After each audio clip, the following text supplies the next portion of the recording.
이 16세기의 유럽 사람들은 이 코레아라는 나라에 가면 마을에 막 돌아다니는 개나 아니면은 닭이나 이런 애들도 다 금목걸이를 하고 다닌다. 뭐 이런 소문이 퍼져 있었어요. 그래서 이 유럽에서는 그 당시에 코레아라는 섬을 찾아라.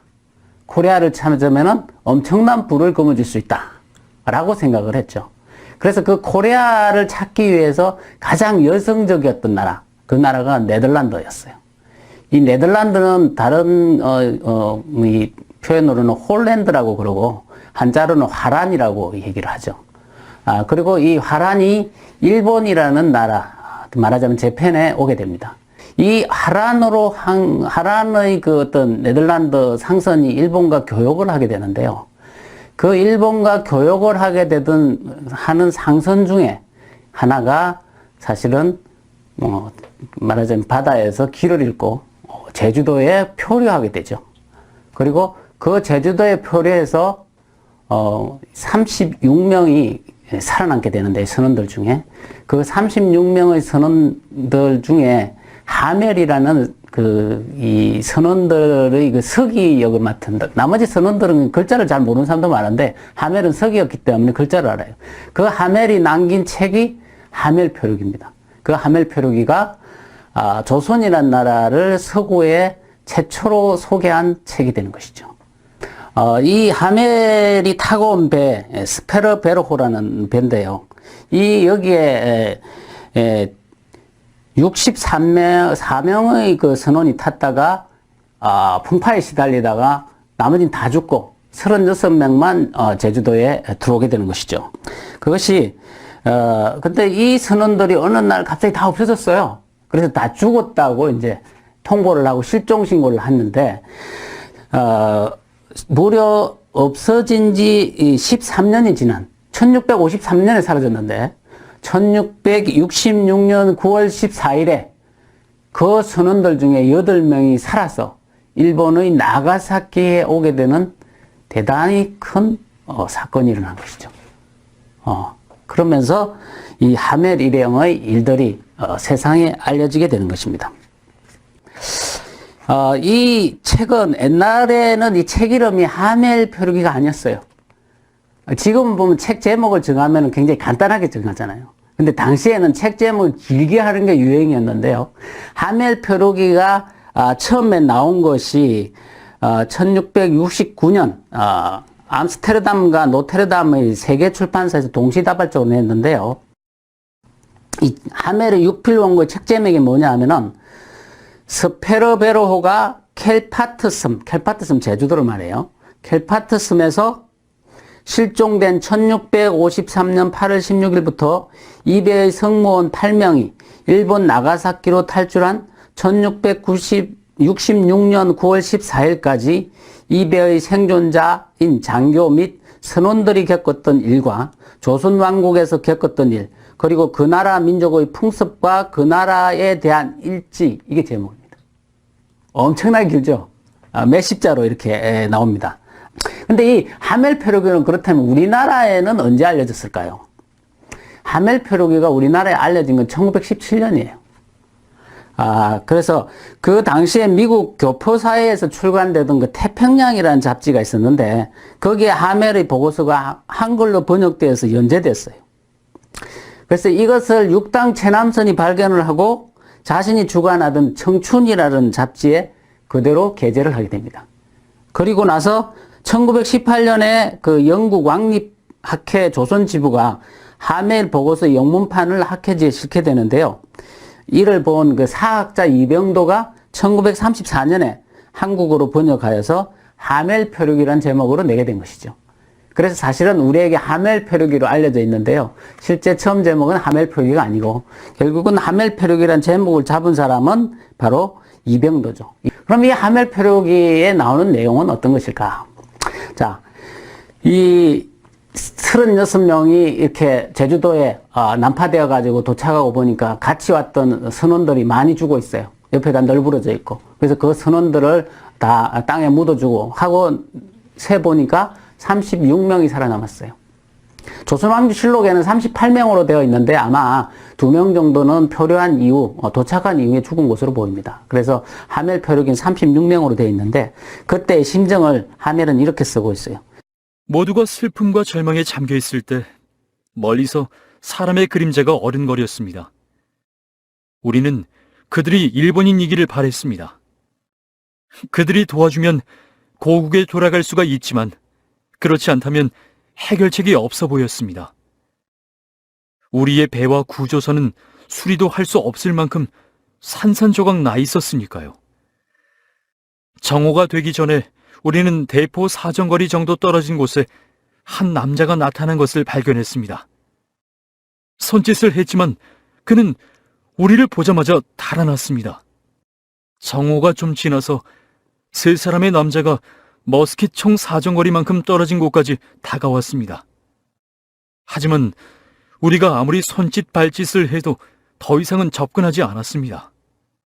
마침내 우리 동료 중 하나가 용기를 내 그들 쪽으로 갔습니다. 그리고 총을 들이대고 절실히 필요로 하고 있던 불을 얻는데 간신히 성공했습니다. 하멜 일행은 이때 드디어 조선인을 만나서 불을 얻어서 생존하게 되는 과정이죠. 사실 이때 제주도 사람들이 어른거리기만 하고 다가오지 않았던 것은 이유가 있었어요. 당시에 이 사람들 외에도 가끔 표류자들이 있었는데 그 표류자들이 있으면 표류자들이 물건이 있을 거 아니에요. 그 물건을 이렇게 함부로 썼다가 나라에서 그것이 도둑질이라고 하고 사형당한 사례가 여러 있고, 그리고 나중에 그 사람들을 이 동네 사람들이 다 책임을 져야 돼요. 그러니까 이 동네 사람들 중에는 몇 명이 표류하고 오면 차라리 그냥 죽여버리고 뭐 그런 것이 없던 것으로 만든 경우가 많았어요. 그런데 이 사람들은 지금 수가 막 30명이 넘고 엄청난 집단이잖아요. 그래서 감히 접근하지 못했고 그걸 갖다가 함부로 관에 알리지도 않았던 것이죠. 그런데 이제 막상 사람이 붙잡히고 그리고 그런 상황이 되니까 이제 동네 사람들이 이제 알리게 된 것이죠. 이것이 하멜 일행하고 제주도 사람들의 첫 만남이었어요. 말하자면 총을 들여다 가지고 압박을 가해서 불을 얻어내고 그렇게 해서 처음으로 만나게 됐죠. 그런데 보니까 조금 지나니까는 군사들이 몰려오기 시작한 거죠. 저녁 무렵이 되자 갑자기 수천 명의 군사들이 우리를 에워쌌다. 그들 군사는 일행 중 몇 명을 불러내더니 목에 쇠사슬을 채우고 알아듣지 못하는 말로 알지 못할 명령을 내렸고, 우리는 무조건 고개를 조아리고 야판에 나가사키로 가길 원한다고 말만 반복했다. 하지만 아무리 손짓 발짓을 해서 소통을 하려 해도 소용없었다. 이제는 꼼짝없이 죽었구나 생각했는데 그때 군대를 지휘하고 있던 사령관이 목에 채웠던 쇠사슬을 풀어주고 일행들을 일일이 한 명씩 찾아다니면서 술을 한 잔씩 나눠주는 것이 아닌가. 술이란 게 뭡니까? 한영어 열사죠. 술을 딱 주자 아주 고마워했다는 거죠. 이 사람들도 또 술이 있었잖아요. 그래서 자기들이 가지는 포도주를 내줬는데 조선의 관리들이 그 포도주를 굉장히 맛있다며 좋아했다, 이런 내용이죠. 자, 이때 이 사령관이라는 사람은 누군가? 제주 목사 이원진이라는 사람이었어요. 제주 목사 이원진. 그래서 이 제주 목사 이원진이라는 사람이 보니까는 이렇게 이제 이 사람들을 만나고 나서 나라에다가 이제 보고를 합니다.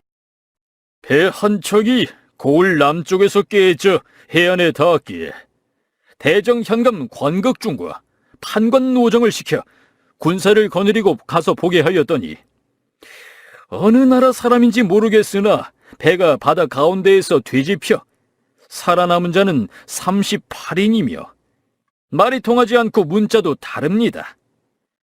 외어를 아는 자를 시켜서 묻기를 너희는 서양의 길리시단인가?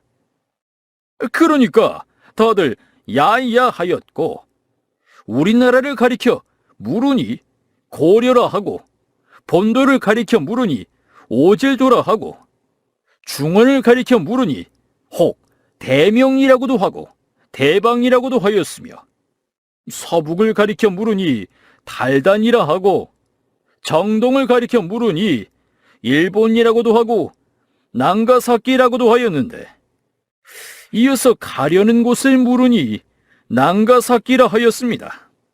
그래서 이 36명을 이원진이 굉장히 따뜻하게 이렇게 대해줍니다. 그렇게 해가지고, 그래서 이 사람들은, 야, 구세주를 만났구나. 이제 우리가 살아나갈 수 있겠구나. 이렇게 해서 드디어 이제 말을 합니다. 말하자면, 우리가 지금 일본 난가사키를 가고 싶은데 어떻게 하면 좋겠는가 했는데, 이원진이 뭐라 하냐면은, 그대들은 당장 돌아갈 수는 없다. 우리나라는 우리나라에 들어온 양인들을 그냥 돌려보내지 않는다. 그렇게 해서 일단 서울로 가야 된다. 그리고 서울에서 사람이 내려올 것이다. 이렇게 하게 됩니다. 그렇게 하게 돼서 그럼 서울로 가면 어떻게 되느냐는 그 뒤는 나중에 알게 될 것이다. 지금 나로서는 여러분을 안전하게 서울로 보내는 일이 나의 임무다. 이렇게 해서 그래서 그 이원진이라는 그 제주 목사를 보고는 자기들이 이제 살아나갈 수 있겠구나 하는 희망을 가지게 됩니다. 이 하멜 표류기의 이 장면들을 보면 정말 어떠한 아주 낯선 곳에서 아무 말도 통하지 않고 몸짓발짓으로 이야기하고 그러면서 서로가 물건을 가지고 있고 그것을 갖다가 서로 나눠주고 교환하고 술을 나눠 먹고 그리고 그걸 통해 가지고 정을 느끼고 그 사람들에게 안심하게 되는 과정들을 이렇게 볼 수가 있죠. 우리가 지금 낯선 지역으로 정말 아무 말도 통하지 않은 어느 곳에 난파당했다고 생각했을 때 아마 이 하멜의 심정이 아닐까 싶습니다. 그러니까 하멜 표류기의 앞부분은 그러한 어떤 아주 낯선 곳에 도착한 표류자의 심정을 굉장히 잘 표현하고 있다.